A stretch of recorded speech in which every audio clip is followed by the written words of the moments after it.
Right now at 5, community members gather in Arma to celebrate and honor local veterans. And we've got scattered showers and thunderstorms this morning across the area. We'll see more of those as we head into the morning hours. We'll have a look at that forecast, get you out the door coming up. Plus, auditions for a Rocky Horror Picture Show take place at the Triple Threat Theater in Pittsburgh. The 4 states' most watched news starts now.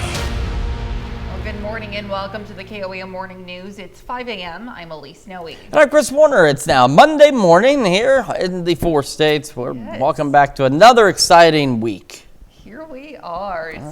First full week of August, and it was a pretty nice weekend that didn't really feel like August. So. No, it wasn't that bad at all. We didn't get completely rained out on everything, just enough rain and cloud cover to keep it a little cooler. And we're going to have a little more rain and cloud cover today to continue keeping things cooler, at least for the time being. And we've got some showers and thunderstorms out there right now. And how do we know this? Well, we've got the Skywatch Storm Tracker, and it shows us where these showers and storms are. And there they are. So we've got some decent amounts of rain falling south of the Kansas-Oklahoma border, south of I-44. And then we've got actual thunderstorm activity rolling into our western counties. So we're going to start here. Got a stray shower south of Stockton. Really, that's about it. And some light to moderate rainfall. Again, Newton, McDonald, and Berry counties out there to the south. So Cassville, you're dry for the moment. Got a few showers off to your west. Then we head into northeastern Oklahoma. Got some light rain around Miami, Grove, Jay, Veneta, Newata. Starting to let up in Bartlesville, but more showers back behind that, and some light rain up in Coffeyville. And we've got these thunderstorms that have developed now west of Fredonia, southwest of Yates Center, near Eureka, over Howard. And all of this activity continued to push into southeastern Kansas, and more storms just entering the far western portions of Chautauqua County, and some additional development taking place back toward the north of Wichita. So with this activity here, all of this is continuing to roll off to the east-southeast, and you can see we've got additional development taking place. And one of the best things I love about these thunderstorms right now is no severe weather is expected. They're just bringing us some much needed rainfall across the area. So again, all of this will continue to develop and push off to the east-southeast. No severe weather is expected. And by about noon, 1 o'clock, it is going to be done for the rest of today. So that's also going to allow at least some of us, depending on how much clearing you see, get a little hotter out there today than what we saw this weekend, but still manageable for us as we head into the afternoon. We are sitting at 71 in Joplin, 70 in Pittsburgh, so not that far from average out there. In fact, many of us like that. A little further west, a little warmer. Chanute up to 74 right now, but for the most part, we've got low mid 70s and still some upper 60s here and there. So again, thunderstorm activity expected to be wrapping up by about noon, 1 o'clock today. Ahead of or under that rain, it does keep us a little cooler, holds us into the 70s. And then once we start to clear out later today, again, depending on how much clearing you see, we're looking at highs mid-upper 80s. Some of you, though, if you stay a little cloudier, may stay in the low 80s. This is not our only chance of rain this week. We've at least got one more, perhaps two more chances of rain. We're also looking at warmer temperatures, well, just straight up hotter temperatures returning to the forecast. Break down all those details for you here in just a few more minutes. Elise? All right, Chris, thanks. Ottawa County residents in need of a storm shelter now have an opportunity to apply for a FEMA grant that offers a potential $3,000 rebate. To qualify, applicants must be homeowners. The storm shelter must be for their primary residence, and the property cannot already have a storm shelter. Residents interested in applying can meet with Melissa from the Ottawa County Emergency Management. Applications will continue to be accepted for the next 3 weeks. And don't forget, you can be the first to know about the day's weather with the KOAM Skywatch weather app. Get severe weather updates sent straight to your phone free of charge. It's available in the Apple App Store and the Google Play Store, the KOAM Skywatch weather app. Well, Triple Threat Theatrics held auditions yesterday at Pittsburgh High School for a staged version of the 1975 Rocky Horror Picture Show. Auditions took place in the high school auditorium from 2 p.m. to 6 p.m. yesterday evening. The Pittsburgh-based theater group scheduled show dates for September 26th through 28th.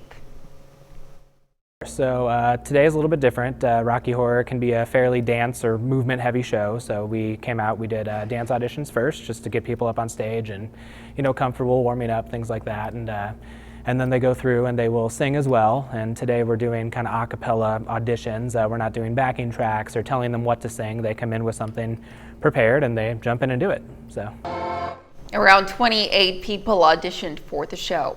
Well, community members gathered in Arma Saturday for the 78th annual homecoming event, honoring local veterans and their families. KOAM's Mitch Adams has the story. I've been here 29 years now, and we fell in love with the place and stayed here when I changed companies, and I wouldn't want to live anywhere else. The Arma VJ Homecoming celebration takes place annually as a long-standing tradition for the small southeast Kansas town. The event was started by World War II soldiers after returning from a victory in Japan in the mid-1940s. Joellen Black, the president of the Arma Homecoming Committee, tells us about the history of the celebration and its importance. Started by our veterans. It was the 8 million people that returned from World War II. So they're honoring their grandfathers or fathers, and also it's just significant that we celebrate and honor all veterans who served in our country. So that's why they're always front and center in our parades. This year, the schedule was lined with events like a parade, bouncy houses for kids, and even a bed racing competition. Many local veterans and Legion members were in attendance at today's event, leading the parade by march and preluding it with the national anthem. Raymond Vale, a United States veteran and the post commander at Arma's Legion Post 182, says that the reason Arma Homecoming is successful is because of the chance to kick back and enjoy small-town living. Brings people together, gives everybody a chance to let their hair down, forget about what's going on in the country, and just be themselves and relax and have a good time in your hometown and in your community. Absolutely. Year in and year out, community members still pour into Arma to celebrate and honor local veterans. And the historical aspect of the celebration still seems to hold an impact on people today. Reporting from Crawford County, I'm Mitch Adams, KOAM News. The homecoming event had a kids fishing derby, a bocce tournament, and a free polka concert. And that's a look at this morning's top stories and weather in our first 7 minutes. Coming up on the KOAM Morning News. American gymnast Jordan Childs must now return her bronze medal because of a technicality. We'll have the details. Plus, the Eiffel Tower had to be evacuated after a man was seen climbing the landmark. And rain chances return. We'll have what to expect with Chris Warner in the Skywatch Weather Center. You're watching the KOAM Morning News. We'll be right back.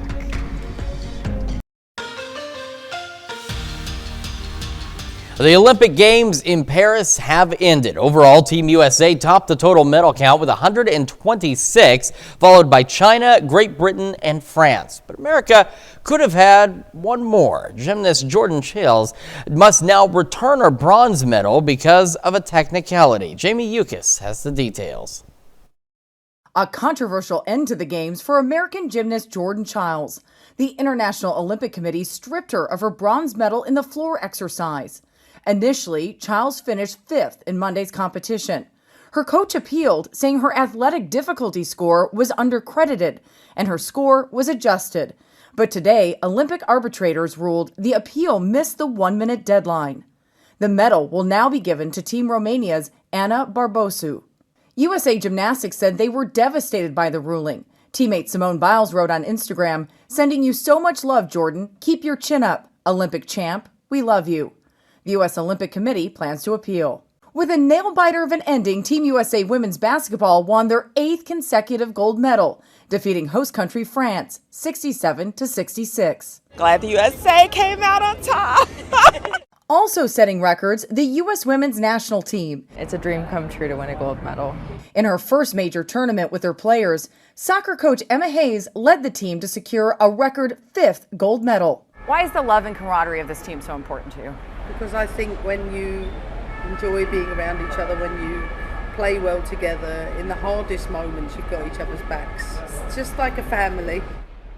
Team USA and the Olympic Committee now moves to Los Angeles for the summer 2028 games, where the mayor told me after attending these games, a transportation plan for the notoriously clogged city will be her top priority. Jamie Yukas, CBS News, Paris. believe the Olympics are over. It seems like they just started, but now we're wrapping up those big games. Well, still to come, the FDA has approved a new nasal spray as an alternative to an EpiPen injection. Plus, we got some showers and storms today. Could see some tomorrow as well. We'll have another look at your forecast when we come back.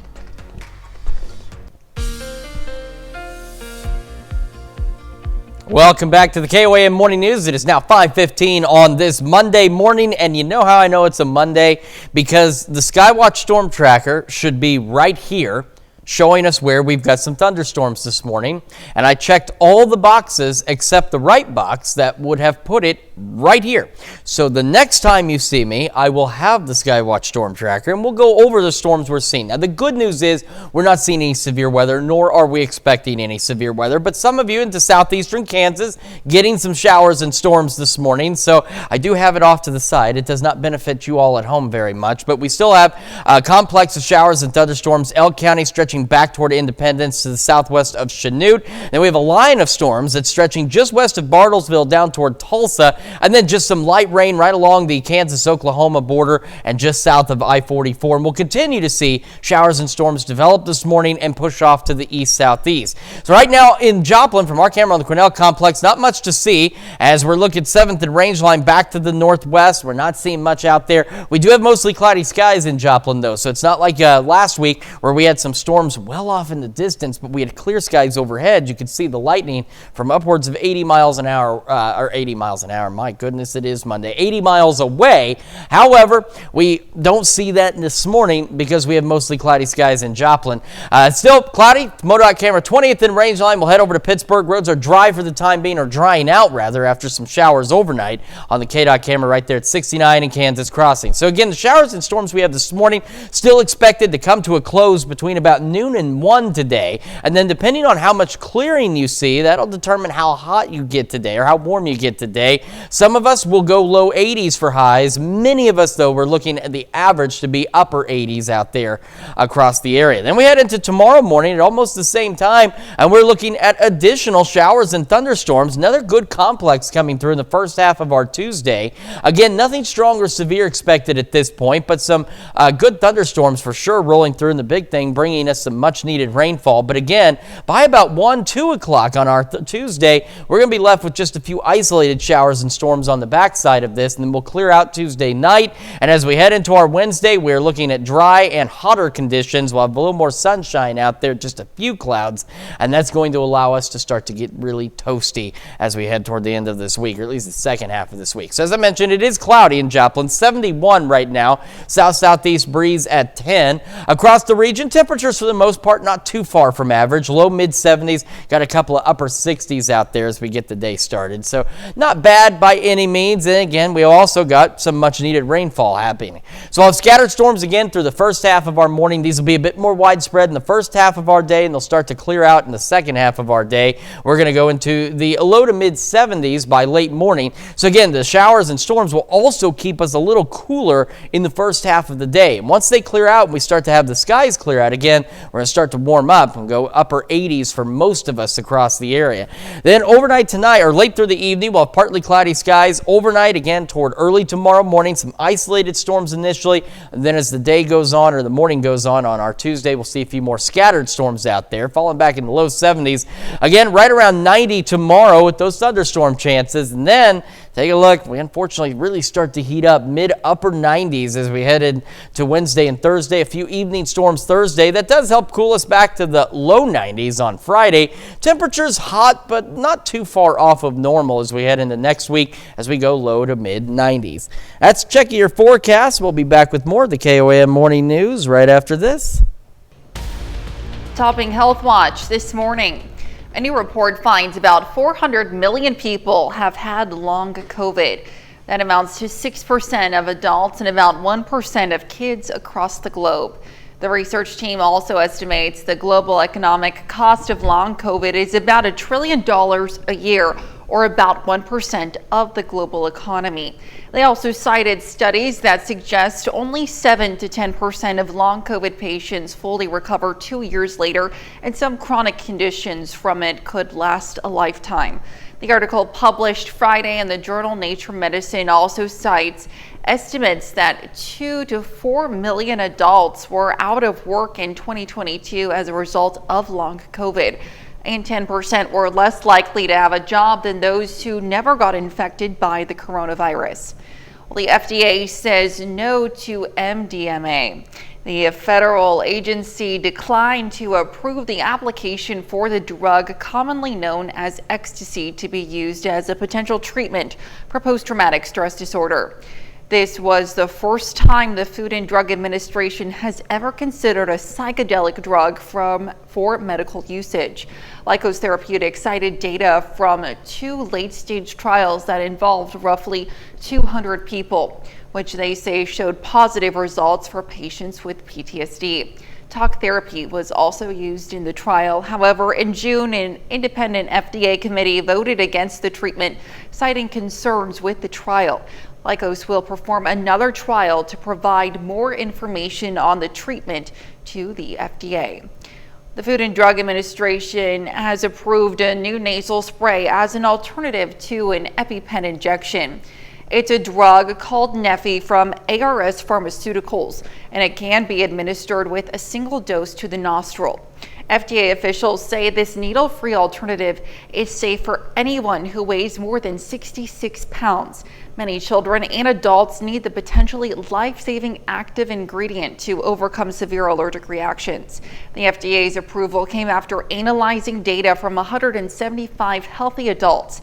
Officials say potential side effects from Neffy include throat problems and headaches. Patients are advised to discuss Neffy with their doctors before using it. Well, these days, students may not have to tote around textbooks, but all the other supplies they have to bring to school can make their book bags heavy. While doctors say long-term damage isn't likely, too much weight can cause pain and strains. Mandy Gaither talks to a pediatric orthopedist about how to wear a backpack properly to prevent injuries.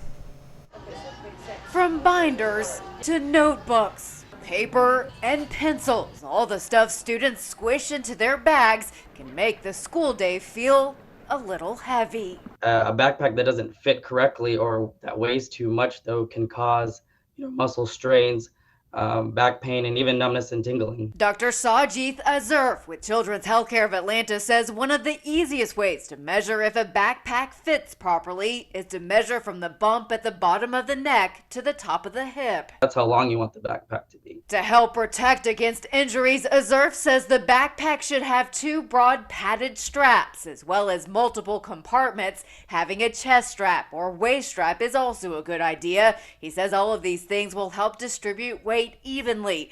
Next, pack the heaviest items closest to the child's back and make sure it doesn't weigh more than about 10 to 15% of their body weight. If your child is like walking with their bag and they're leaning forward, the backpack is probably a little too heavy.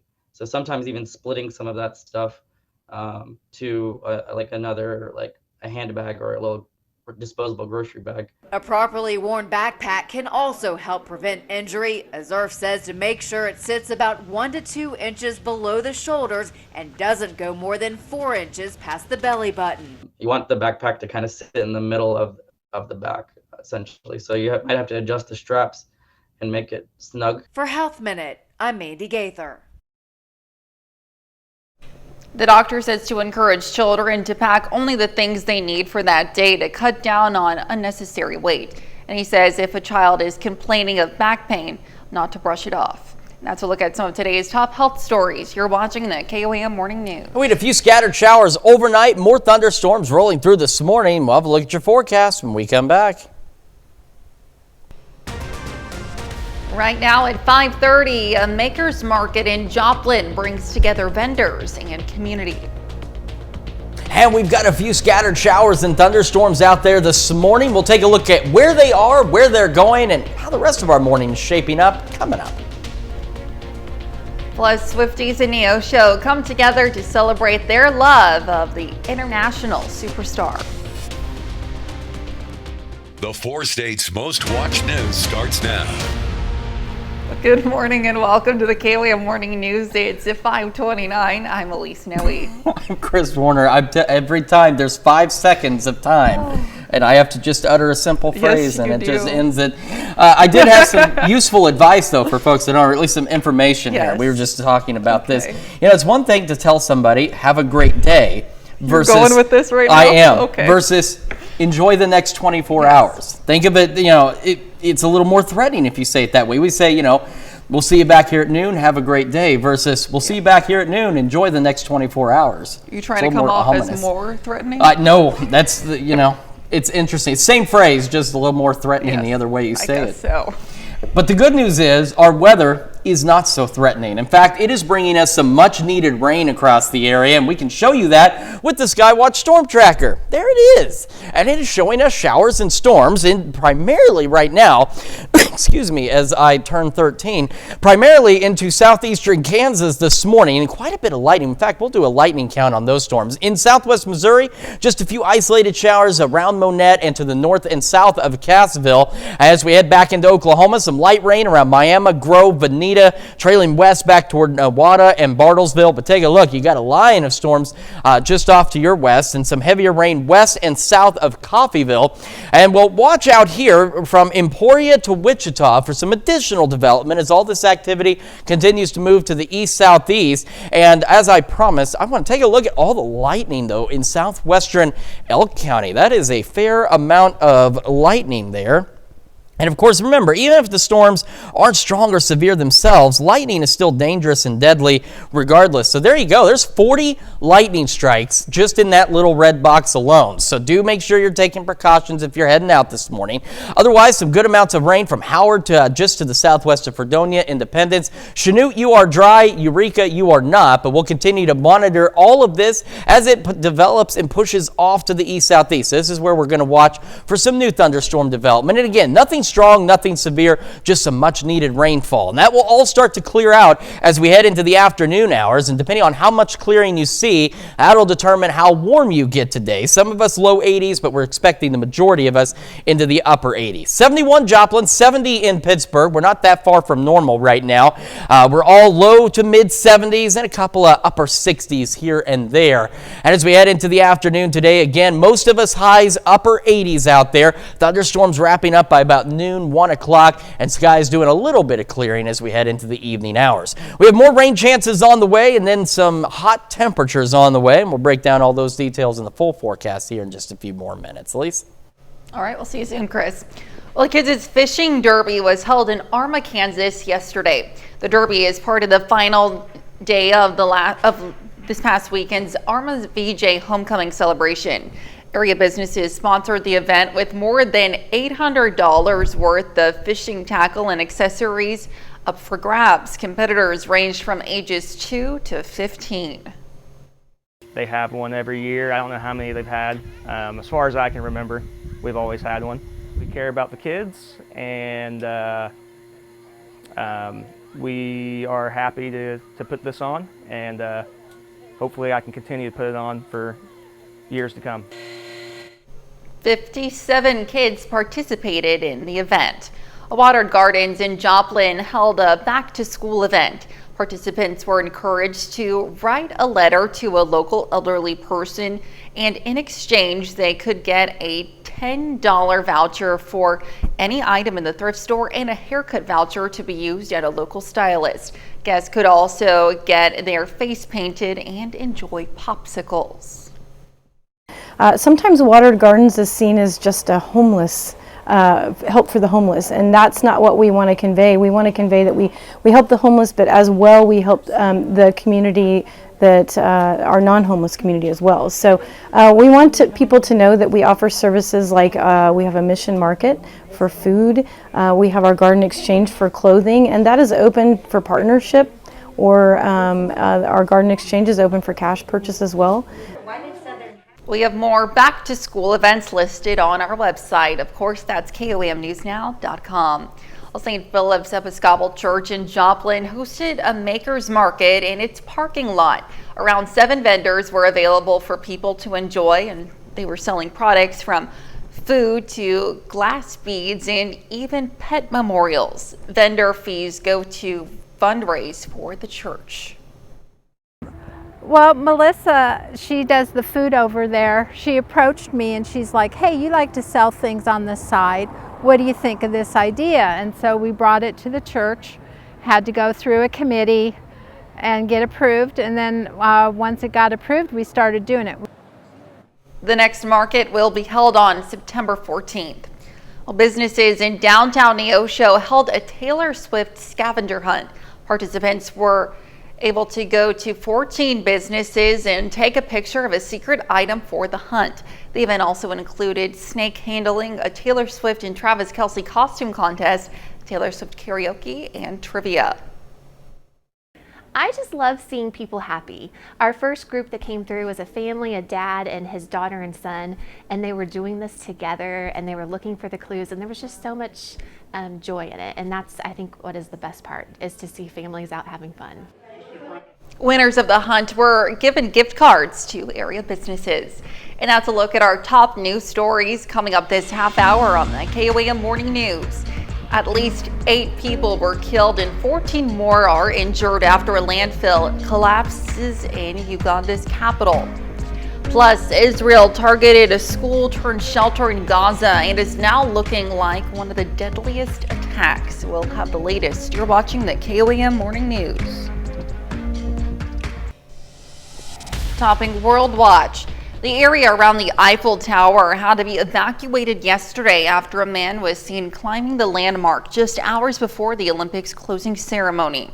It wasn't clear where he began his ascent, but he was spotted just above the Olympic rings adorning the second section of the monument, just above the first viewing deck. The man was taken into custody and there was no immediate word on his identity. Some visitors who were briefly locked on the second floor were allowed to leave around a half an hour later. At least 8 people were killed after a landfill collapse in Uganda's capital. At least 14 more people are injured in the incident at the landfill Friday. The site serves as a waste disposal site for much of the capital, and authorities say the death toll may rise as rescuers continue digging through the trash and recover more victims. The landfill is on a steep slope, and many women and children frequently visit there as they gather plastic waste for income. It's believed the cause of the incident was due to heavy rainfall. Saturday's Israeli airstrike on a school turned shelter in Gaza is now looking like one of the deadliest attacks in the nearly year-long Israel-Hamas war, killing at least 80 people and wounding nearly 50 others, according to the Hamas-run Gaza Health Ministry. It comes as Israel continues to ready for a likely attack from Iran. Trey Yingst reports. While the region waits to see if Iran and its proxies will attack, there are intense diplomatic efforts ongoing to avert a crisis. Egyptian, Qatari, and American negotiators will meet on Thursday for a last-ditch effort to cut a ceasefire deal between Israel and Hamas. 310 days into the war in Gaza, there is only one diplomatic off-ramp available right now as the bloodshed continues. On Saturday, an Israeli strike against a school building killed dozens of Palestinians. The Israelis say 19 of them were Hamas and Islamic Jihad operatives, a claim that cannot be independently verified. Horrific scenes unfolded as loved ones searched for family members before funerals were held for the dead. The Israeli occupation forces hit people this morning at dawn when they were getting ready for their dawn prayers. It hit with 3 missiles, 2 from air jets and 1 from a drone. New evacuation orders were given to Palestinian civilians in the city of Khan Yunis. Streams of people flowed through the broken and damaged neighborhoods. For most, they've had to evacuate multiple times since the war began. While the southern front remains active, so does the north. On Saturday, Hezbollah launched drones and rockets into northern Israel in response to an Israeli strike in southern Lebanon. There are new concerns the cross-border exchange of fire will escalate in the days ahead. The hope for observers of the conflict is that a ceasefire deal between Israel and Hamas in Gaza would allow for the entire region to de-escalate the rising tension. And that's a look at some of your biggest headlines from around the world. We'll be right back. Welcome back to the KOAM Morning News, 5:43 now on this Monday morning. We're starting the Skywatch Storm Tracker with a few scattered showers and thunderstorms across the area. The good news is, again, nothing strong or severe, but some of them putting out quite a bit of lightning. A few isolated showers, Monette north of Cassville down by Seligman. Some light rain around Pineville just south of Neosho. Nothing too crazy on this side. However, we head into southeast Kansas. That's where we've got some good thunderstorm activity going, and we did a lightning count on this cell a little earlier. We're talking 40 lightning strikes in that one zone alone. So again, even though when storms aren't strong or severe, they still can produce the lightning. The lightning is deadly. It does not care if the storm itself is intense. The lightning can be. So make sure you're being careful as you're heading out this morning. Heavier rain, Howard, you're kind of in between a batch of showers and storms to your west and to your east. Now rolling into Eureka, Yates Center, Chanute, Iola, you're dry for the time being, but Independence, Coffeyville getting in on the showers and storms as well. We head into northeastern Oklahoma, some light rain around Miami, Grove, Veneta, a little heavier shower rolling into Newada, and a good line of thunderstorms from just to the west of Skiatook back toward the east of Pawhuska and west of Bartlesville out there. So nothing, again, too crazy, nothing too intense, but some heavy rain definitely falling with these storms. You can watch them develop and continue to recycle. We have a new one developing right here, and we'll watch for additional development right along 35 corridor from Emporia down to Wichita. We could see a few additional showers and storms, but again, do want to emphasize nothing strong or severe, but it could be a bit of a loud start to the day for some of us. Now, as we head into the afternoon, between about noon and 1, the majority of this activity should begin to die out, and we'll start to see skies clear. Depending on how much clearing takes place will determine just how warm you get, but most of us looking at highs today going into the upper 80s, but some low 80s definitely possible. As we go overnight tonight and toward tomorrow morning, around this same time, we're going to see another round of showers and thunderstorms. Still not anticipating any severe weather, but you can see a pretty good complex rolling through in the first half of our Tuesday. That's going to be our best opportunity for showers and storms is the first half of the day. They're going to become a lot more isolated to widely scattered, but a stray shower storm still possible heading into the second half of our Tuesday, but most of us will begin to dry out. We go overnight and into Wednesday, so we will begin to clear out and dry out, mostly clear skies on our Wednesday, and that's going to start the kickoff of some much warmer temperatures across the area as we go from Wednesday into Thursday, and we may even see some additional storms Thursday morning as well. 71 in Joplin right now. Skies are cloudy. South-southeast breeze at about 10 miles an hour. Around the area, temperatures not too far from normal. Most of us into the low to mid 70s. We do have some upper 60s. Pittsburgh, Jay, Bentonville, Cassville, Monette. The warm spot right now, though, is Yates Center at 74, and that honor earlier belonged to Chanute, who was sitting at 74. As we go through the morning, again, isolated, scattered showers, well, more so just scattered showers and storms for the first half of our day. We're going to go about the low to mid 70s by 11 o'clock. Now, the rain and the cloud cover will keep our temperatures somewhat cool through the morning. It won't be until we get into the afternoon we start to see that clearing that temperatures are going to heat up. They're going to do so quickly. So, again, we're not expecting extreme heat, but you're going to notice it get hot pretty fast, again, especially depending on how much sunshine you see, with most of us, again, going into the upper 80s. Through the evening, partly cloudy skies down to the upper 70s by 10. Overnight lows in the low 70s, and after midnight, we'll start to see a few more isolated showers and storms roll in ahead of better rain chances through the first half of our Tuesday. And again, in the second half, it'll be a bit more scattered to isolated. We'll go about 90, but by Wednesday and Thursday, we're now mid-90s out there. Hot and muggy on Wednesday, so do be prepared for that. Could see heat index values on Wednesday approaching about 100 degrees. Then we'll see some evening showers and storms on our Thursday, and that does kick our temperatures down at least a few degrees back into the low 90s. As we head into next week, we'll have a little more sunshine, maybe a few clouds here and there, and it's going to get hot, but not excessively so, at least, as we hang out in the low to mid 90s. That's a check of your forecast. We're back with more of the KOAM Morning News right after this. A 12-year-old boy from Houston, Texas is fighting brain and spinal cancer. Yet he's trying to set a Guinness World Record and honoring police on his journey. Austin Hedgecoth has more. The ordinary person will never be sworn into office. But DJ isn't ordinary. He's just 12 years old, and he's already a member of 842 law enforcement agencies. These law enforcement ceremonies have been proven beneficial to him. DJ is from Houston. But on Thursday evening, he was in Oklahoma, where he was sworn in by the Choctaw Lighthorse Police Department. Honestly, if I had a place to work, it would be here, because it's peaceful and quiet down here. DJ has a rare form of brain and spinal cancer. There is no cure, but he doesn't let that hold him back. And I'm just going to keep on going until my gas tank run out. And I say this at every interview, but they don't know what that means when my gas tank run out. That's when God calls you home. You never know when God's going to call you home. DJ lived through Hurricane Harvey in Houston, when his home was destroyed. He was inspired by the first responders and decided he wanted to play his part. This is certainly a teachable moment for all of us with DJ's perseverance and his commitment to his cause. His original goal was to be sworn in 100 times. He's since shattered that goal and now has his eyes set on the Guinness World Record. Varja had 5 months to live and he's still here. The doctors are still confused as to why he's here. I said, because he lives a normal life. DJ says sometimes the travel is tough, and after this road trip, he's going to take a short break. You excited to go home? Mm-hmm. Awesome. That's going to be a boring ride. But he'll be back on duty in no time. Well, here's a retirement party everyone at work wanted to attend, and maybe that's because the man of the hour was giving out free kisses. Ross Gododi was there. They say every dog has its day, and for Homeland Security Explosives Detection K9 Barrow, that day was today.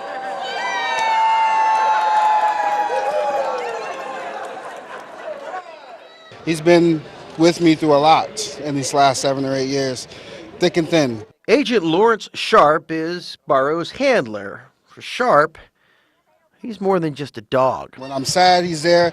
I'm happy, he's there. And we have a bond that you really can't quantify. The two have been together since 2017. Barrow even has his own baseball card with some Dog Hall of Fame statistics. His career stats, I can't share everything with you, obviously, but we've worked a lot of major events. He's probably saved thousands, if not hundreds of thousands of lives over his career.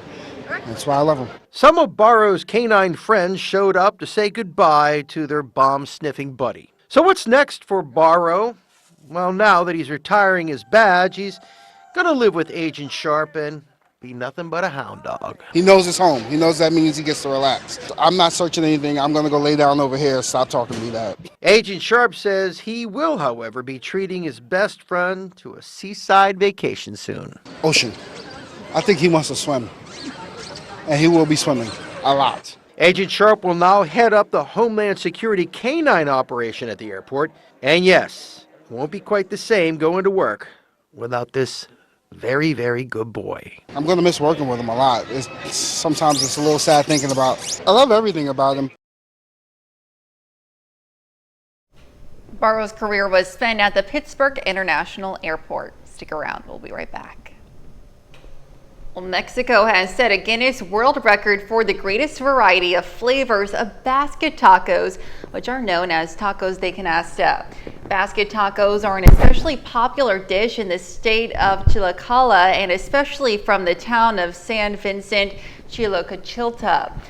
Only taco makers from that town were invited to participate in the Guinness event held in Mexico City yesterday. More than 150 varieties of taco flavors were submitted, and the tacos contain many ingredients including pork, potatoes, and even cactus. Local taco makers say winning the Guinness record is a great way to represent the town and a source of pride. They say it's nice to excel in a type of work that is noble. Back here in the U.S., a beloved childhood toy returns into a life-size themed Airbnb in Massachusetts. Airbnb announced on Wednesday fans can now stay in a Polly Pocket 90s dream house in Littleton, Massachusetts. The vacation property rental company is honoring 35 years of Polly Pocket with features like Polly's Vanity, with hair and nail accessories, retro home appliances, and different Polly Pocket themed activities. Fans can book one of the 3 one-night stays between September 12th to the 14th. And up to 4 guests are allowed to join the Polly Pocket Slumber Party starting at $89 per person. Booking opens on August 21st at 9 a.m. Eastern and closes on August 28th at midnight Eastern Time. My little sister had a nice collection of Polly Pocket themed items back in the day. It's interesting to see. Those pictures almost look like they just put the toy in grass and photographed it. So they did a pretty good job replicating it. And it might not be a bad opportunity to go out and enjoy something like that or stay indoors, really. We got showers, thunderstorms through the morning hours for us. We'll be about low mid 70s by 11 o'clock. Showers and storms wrapping up as we head into the afternoon. And so depending on how much clearing you see determines how hot you get, but most of us looking to go upper 80s out there. Partly cloudy skies through the evening hours, and then overnight after midnight, a few more isolated showers and storms, lows in the low 70s, and we'll start to see more showers and storms as we go into the first half of our Tuesday. They'll be more isolated by the afternoon. We'll dry out by tomorrow evening. 90. Hot and muggy Wednesday. Could see heat indexes approaching 100. Few evening storms Thursday, holding on to the 90s into next week. That's checking your forecast. We're back with more right after this.